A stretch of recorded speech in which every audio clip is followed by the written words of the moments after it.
Hello guys, in today's video I'm going to show you how to replace the side mirror glass on your Astra H. Basically the procedure is pretty similar on other car manufacturers and models. Car companies tend to make these things as simple and as cheap as possible. This over here is a brand new heated convex side mirror glass for Astra H. I already have such mirror on my car. Unfortunately, the heating element stopped working.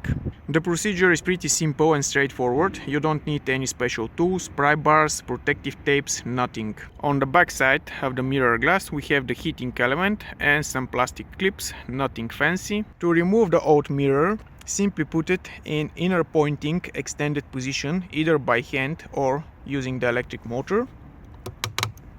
Now the tricky part, using your bare hands, unclip the old mirror.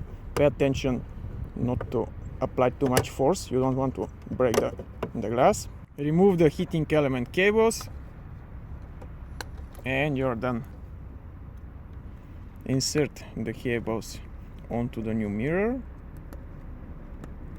and gently clip it into position.